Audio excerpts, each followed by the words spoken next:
Welcome back to Live Now from Fox. I'm Lexi Petrovich as we are bringing you this most recent breaking news out of Tennessee, the Tyre Nichols case that we have had our eyes on here. We now know that the 5 officers have been charged with his murder. I want to pull up this tweet again to show you exactly when this news came in. You can see the officers there. Let's talk a little bit further about what we know about this investigation so far.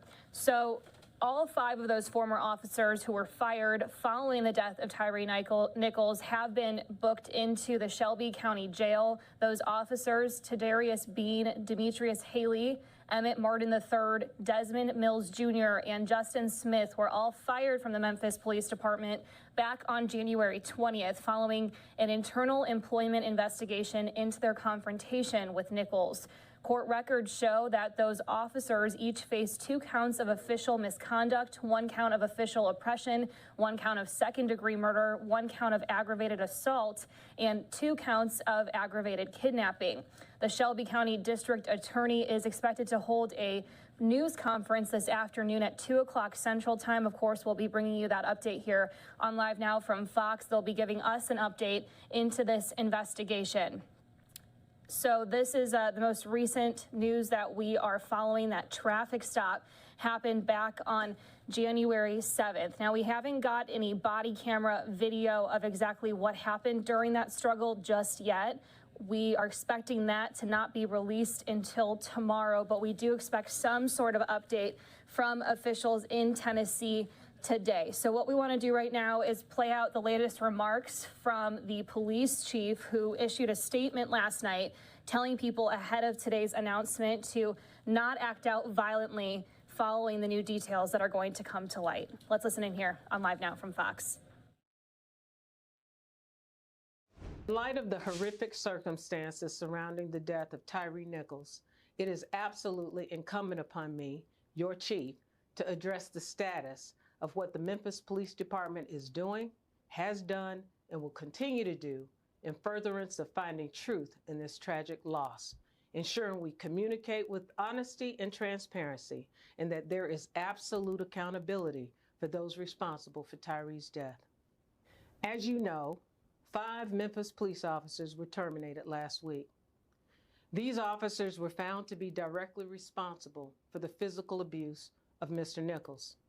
Concurrent within that investigation, other MPD officers are still under investigation for department policy violations. Some infractions are less egregious than others. As this investigation and other external investigations continue, I promise full and complete cooperation from the Memphis Police Department with the Department of Justice, the FBI, the Tennessee Bureau of Investigation, and the Shelby County District Attorney's Office to determine the entire scope of facts that contributed to Tyre Nichols' death. Aside from being your chief of police, I am a citizen of this community we share. I am a mother. I am a caring human being who wants the best for all of us. This is not just a professional failing.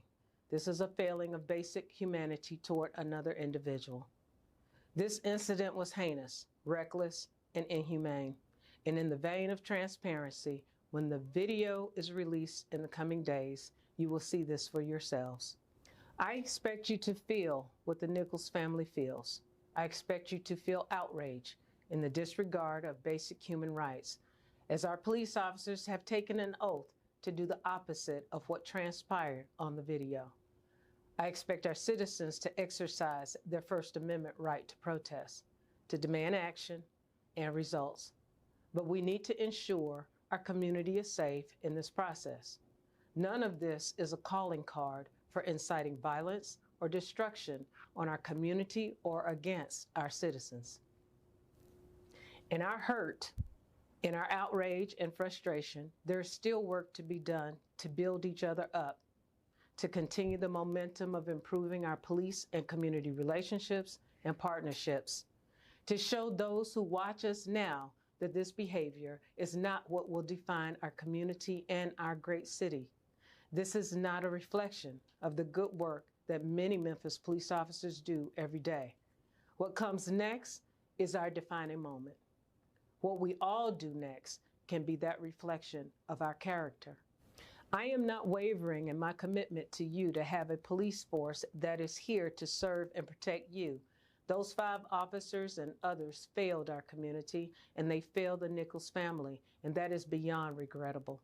I have met with and offered condolences to Tyre's mother and father, and have asked for the support of our community leaders and clergy in this extremely difficult moment. But words are only temporary salves that need to be followed by true, responsible action and change. It is my intent as a proactive measure to ensure that a complete and independent review is conducted on all of the Memphis Police Department's specialized units, and the commitment of my executive leadership to ensure that policies and procedures are adhered to in our daily encounters with the citizens we are sworn to serve. In the days ahead, I ask that you continue to pray for the family of Tyre Nichols, the Memphis Police Department, and our great city. In light of the Okay, so that was the update from the police chief last night, telling people that they would hope that things can still remain peaceful once this new information comes out, once the police body camera comes out, acknowledging that they have failed the family of Tyre Nichols after what happened. Of course, we haven't seen any of this ourselves yet, but they know that what is going to come out is going to be very difficult to watch and to understand what happened. So the biggest news here this hour right now is that those 5 officers have been charged with murder after being fired back on January 20th, and they've also are facing some other charges as well. So again, that press conference expected to happen at 2 o'clock Central Time. We'll bring it to you here live on Live Now from Fox.